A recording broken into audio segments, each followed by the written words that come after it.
Okay, we have an identity here today to add to the Digamma playlist. We have Digamma minus A minus Digamma of A equals pi cotangent pi A plus 1 over A.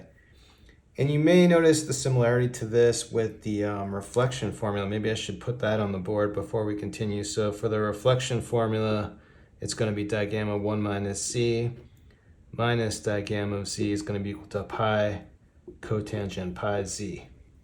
So we're going to use both these, and I do want a condition on this. We want to make sure that A is actually not a member of the integers. That's because Digamma function is based on the gamma function, which is not defined for negative integer values. So to get started with it, we're going to use this as our starting point, this reduction formula that just reduces the input by 1. So what I'll do is I'll start with an expression. Let's do, if we had something like 1, I'm going to write like this, 1 plus minus A. That way I'm just inputting minus A like as our Z value, input it into this. Then using this formula, we're going to have Digamma minus A plus 1 over this, which is just going to be, let's write this as a minus here. So this will be minus 1 over A with the minus on the A. Then just rearranging this is going to give us a value for Digamma minus A. Adding this on both sides, we can write this as Digamma 1 minus A for this thing plus 1 over A. So then if we start with the left side here, then what I'll do is I'll just replace this with this. So plugging this stuff in, what's going to happen is now we have Digamma 1 minus A plus 1 over A minus Digamma of A. But if I just rearrange this a little bit, we can use the reflection formula here. So we'll bring this plus 1A over here just so that this piece is in exactly this form. So then using this formula, what's going to happen is we end up with pi cotangent pi A plus 1 over A, and that's exactly what we have right here. Now, one other thing we can do with this is something I think I did in another video. If A is equal to, what comes up a lot is a scenario if we have A equal to 1 over n, where now we could have n, now we want n to be a member of the positive integers, but we want it to be greater than 1 because otherwise you get into this situation. So we want n greater than 1.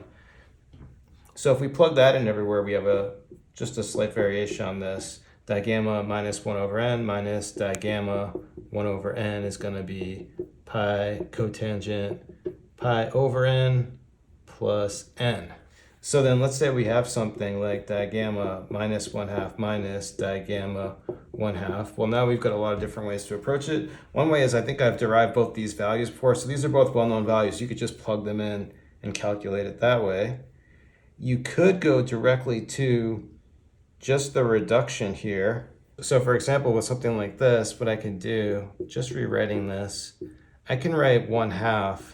I can write this a little differently. I can write this as 1 plus minus 1/2. And then going with this, we can call this thing here Z, with Z just equal to minus 1/2. So then what we can do, I can just plug in, use the formula here. So what we're going to get plugging in here, so minus sign, this is going to become Digamma minus 1/2 plus 1 over the Z. So that's going to be minus 2 right here. But what's going to happen is this is going to cancel with this, distribute the minus sign in, and we get a plus 2 on it. So that's one way to go with it. But over here, we can do this where our n value is going to equal 2. So same kind of thing, just plug in. Now what's going to happen, we get pi cotangent pi over 2 plus the n value of 2. But cotangent of pi over 2, that's just 0. And so that goes away, and we get our same answer, just 2. And of course, you could do the same thing with this formula, but it's going to be the same exact thing as what we just did. So I think you get it. So we'll stop it there. Thanks everyone for watching. Have a good day.